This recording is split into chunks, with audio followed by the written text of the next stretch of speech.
E aí, turma, sejam todos bem-vindos mais uma vez ao canal, né? Esse canal que tem uma certa intenção aí, proposta justamente para fazer essas videoaulas para vocês, certo? Nesse momento de pandemia aí, e que serve como complemento para as leituras dos livros e dicas aí, conforme a leitura vão exigir, tá bom?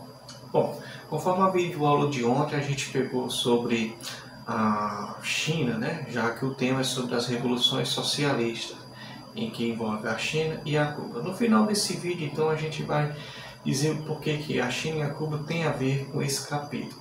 Tá na cara aí o assunto, né? Pois bem, vocês viram que como Mao Tse acreditava que a revolução socialista, ele acreditava que a revolução não se daria pela questão dos operários, e sim pela classe mesmo camponesa. Também porque a China, o baixo território, onde sobreviviam mais pessoas do campo, né, da lavoura ali. Bom, dados esses conflitos passados da China fazendo a sua revolução socialista, a gente então parte agora para a parte 2, que é justamente para falar sobre a Cuba, certo? A Cuba aí, que se situa a apenas 170 quilômetros dos Estados Unidos e é a maior ilha do Caribe, sendo concentrada na América Central, aí, na América ao todo, né? Pois bem, o processo que se deu a Revolução Socialista na Cuba foi lento também.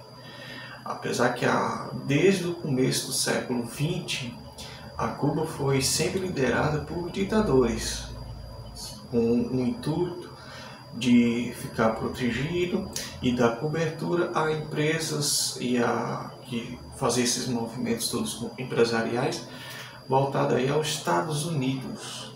E quando vem aí a década de 50, não é diferente. A Cuba entra num regime ainda muito mais totalitário, que é justamente na figura de Fulgêncio Batista. Com essa implantação do qual ele fazia como ditador ali por volta no território da ilha cubana, a sobrevivência da Cuba justamente se dava através do açúcar e do turismo. E ele fazia toda a movimentação dentro do seu regime, também explorando a classe mais pobre e também a prostituição. Isso fez com que elevasse determinado tipo de protestos que não dava mais para aguentar ver tudo aquilo ali. Partindo dessa forma de visão crítica e fazer um movimento aí revolucionário baseado nas ideias comunistas do qual o mundo estava passando naquele período, já que já tinha passado aí por um processo revolucionário soviético e os movimentos que estavam acontecendo na China, a Cuba então adere a essas ideias, mas na figura de um jovem chamado aí Fidel Castro, advogado, né? Que a sua luta já começa a incrementar contra Fulgêncio Batista a partir já do ano de 1952. Antes, ele já tinha colocado ideias aí em determinados seguidores e opositor ao sistema que era perseguido, com as ideias voltadas a revoluções, justamente para tirar, já que o povo mais oprimido, mais pobre, estava cada vez mais ficando sem opções. Então, Fidel parte com as ideias revolucionárias para fazer com que mude esse sistema do qual a Cuba estava passando, num regime ditatorial, justamente em cima da figura de Fulgêncio Batista. Em 53, Fidel começa então a fazer os seus movimentos de protesto. E é dentro desse movimento de protesto que ele consegue na faixa de 120 homens. Né? E com esses 120 homens, ele parte justamente para tentar invadir o quartel de Moncada, na cidade de Santiago. Porém, fracasso, né? Porque os homens de Fulgêncio Batista começa a fazer as perseguições, prende e ele consegue fugir e se refugiar justamente aí no México. Fazendo outras tramas e especulando como é que poderia tomar de novo o poder de Fulgêncio Batista no país de Cuba, ele recruta mais 82 homens e parte para Cuba para fazer um novo tipo de ataque. Porém, a Cuba tem toda a proteção militarista nesse período aí, apoiada pelos Estados Unidos, então fica difícil. Com a média dos seus 82 homens, boa parte também é pega, e ele consegue se refugiar justamente nas matas, na Sierra de Muestra. Dentro desse patamar, desse refúgio todo, é onde ele vai conseguir se estabelecer e tentar conseguir mais força sem desistir dos seus ideais políticos, mesmo com pouco enfrentando aí a grande potência do que era aí o seu ditador da Cuba, o Fulgêncio Batista. Para dar um apoio e quem vai aderir também às ideias para auxiliar nessa luta constante de Fidel em Cuba vai ser justamente com o jovem médico argentino Ernesto Che Guevara, que é um simpatizante também das ideias socialistas e começa então a emplacar com força na conquista de jovens espalhada aí por toda a América Latina. O Brasil vai ser também uma grande influência de jovens aí para fazer as revoluções e as guerrilhas justamente no período do regime militar aqui no Brasil de 64. Pois bem, com essas ideias voltadas a lutas, a combate e a estratégia, é onde Fidel vai conseguir forças por mais simpatizantes junto com as ideias e as pessoas que vão fazer segmentos aí a Che Guevara para se reorganizar um exército,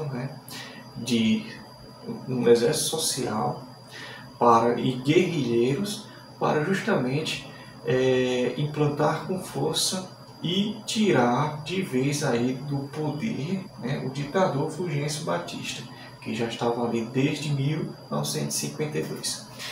Com essa forma de combater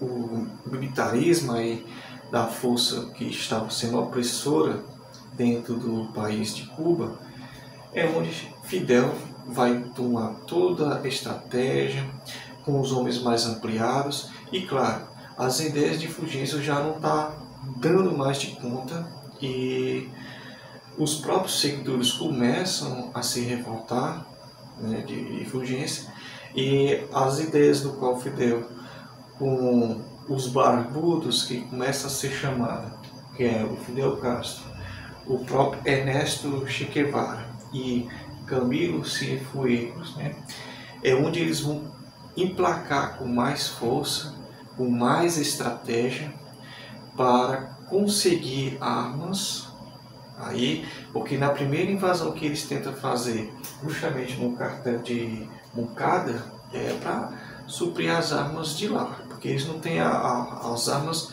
do qual o exército americano apoiava os soldados cubanos aí, que era a favor justamente de Fulgêncio Batista. Com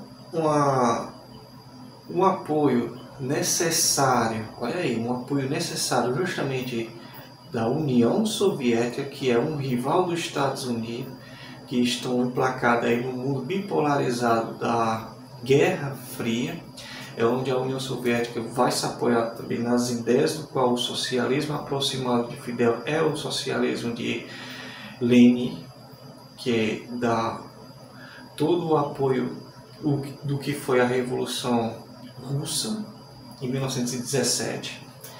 E é então que esse exército começa a criar força socialista, na verdade, em Cuba, e o exército que está fracassado de Fulgêncio Batista não consegue resistir, adere, e em 1º de janeiro de 1952, o Fidel, então, toma sua posse de vez aí, claro, com embarques e propostas para fazer com que a Cuba se desenvolva da maneira como eles achavam ali naquele período era melhor.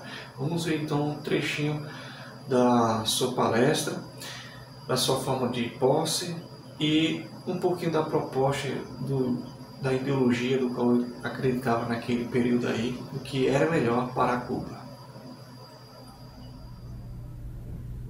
La alegría es inmensa y sin embargo queda mucho por hacer todavía. No nos engañemos creyendo que en lo adelante todo será fácil. Quizás en lo adelante todo sea más difícil. Decir la verdad es el primer deber de todo revolucionario. Engañar al pueblo, despertarle engañosas ilusiones, siempre traería las peores consecuencias. Y estimo que al pueblo hay que alertarlo contra el exceso de optimismo. Bom, conforme vocês viram aí, né?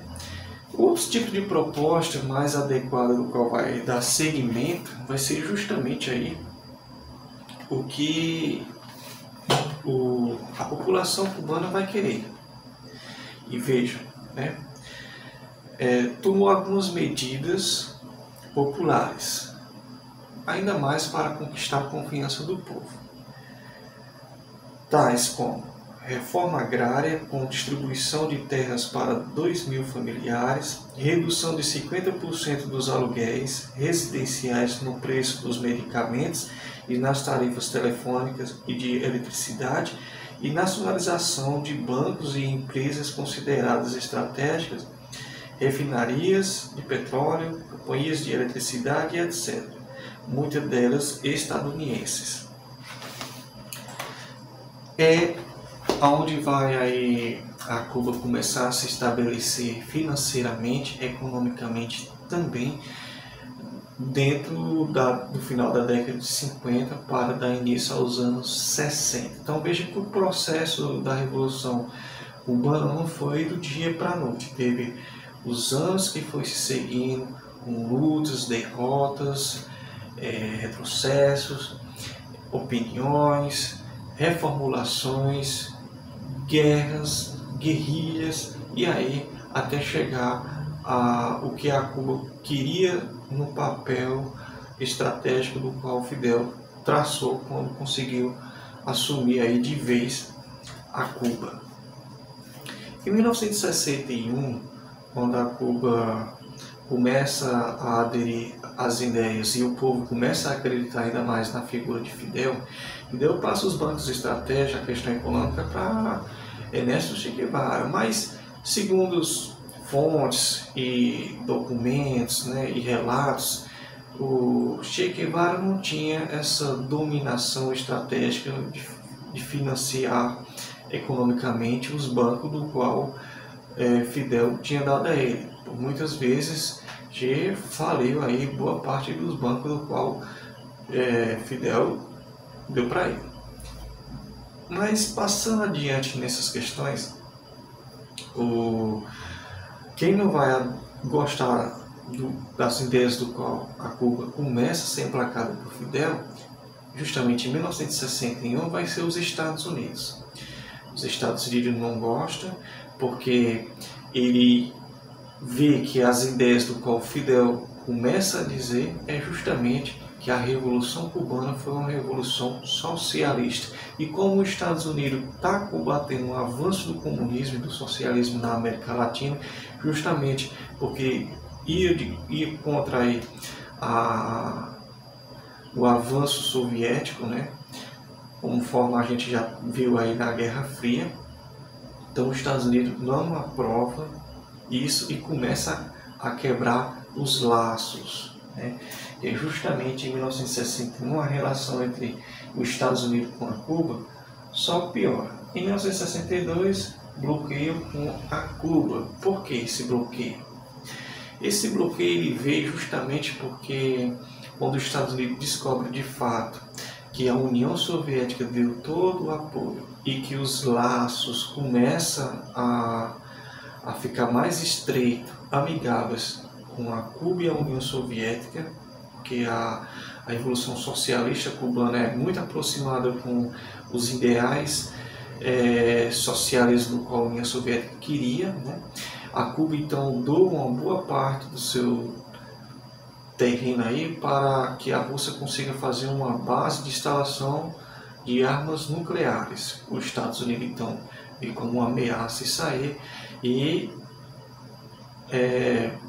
faz com que entre com propostas não amigáveis de contra-atacar a União Soviética com armas nucleares, e é nesse período aí em que o mundo vai ficar com muito mais atenção e com medo do que a Terceira Guerra seria então nuclear. A União Soviética então reconhece os direitos aí, do qual está estabelecido na região cubana, e essa questão da América voltada ao continente todo recua, não aceita a base de instalação do qual a Cuba queria dar para a União Soviética, e é isso onde foi chamado a crise dos mísseis, né? Cuba se fortalecia com a União Soviética, porém, em setembro a outubro de 1962, se tornou um dos momentos mais tensos da Guerra Fria, justamente por essa questão da base que queria ser instalada pela União Soviética aqui na América, no território cubano, do qual os Estados Unidos foi contra. E aí o mundo viu que essa bipolarização entre Estados Unidos e União Soviética só teve mesmo foi aumentar, e ficava na cara então que esses dois países seriam de forte influência nas ideias capitalistas e nas ideias socialistas ou comunistas nos países como a América Latina teve, onde teve a questão dos golpes militares, do qual o Brasil sofreu, certo? Que isso foi em 1964, que vocês vão ver mais adiante. Bom, dado esses conteúdos, essas revoluções socialistas que aconteceram aí na década de 50 para o começo dos anos 60, a pergunta que eu fiz no começo, o que é que tem a ver as revoluções socialistas da China com a cubana, né? É porque ambas aconteceram basicamente no mesmo período, com os mesmos ideais. Claro que a Revolução Chinesa aconteceu muito mais antes, né? Mas foi o mesmo processo de fazer com que tirasse o imperador chinês e instalasse uma república da China. E em Cuba foi quase do mesmo jeito, porém era tirar um ditador que tinha toda a proteção de um país imperialista, que era os Estados Unidos, certo? E emplacar uma forma de governo muito mais socialista para o povo, para ver se minimizava a situação do qual a Cuba vivia naquele período. Dado então esses momentos históricos, pesquisa, análise e a discussão entre historiadores, sociólogos, é que por mais que Fidel tirou do poder um ditador do qual ele lutou para livrar a Cuba dele, anos mais tarde ele foi considerado também como um ditador, como ainda é, né? Porque quando ele assume o poder, ele fica a década de 60, de 70 e 80, até mesmo aí na década de 90 comandando a Cuba, né? E é visto como um ditador para esse período, certo? E as ideias que têm parecidas é justamente esses ideários socialistas do qual percorreu os anos 50 e 60. Por isso que a China com a Cuba tem muito a ver no seu contexto histórico para esse conteúdo. Pois bem, eu quero que vocês revejam as duas videoaulas, deem um apoio aí nos livros, né? As dúvidas me procuram para a gente argumentar, e para provar realmente que vocês estão afinados com o conteúdo, a atividade aí do qual eu vou passar, tá bom? Então, um forte abraço a todos, Espero que tenham gostado dessas 2 videoaulas. E é isso. Aguardo vocês aí para a próxima. Tchau.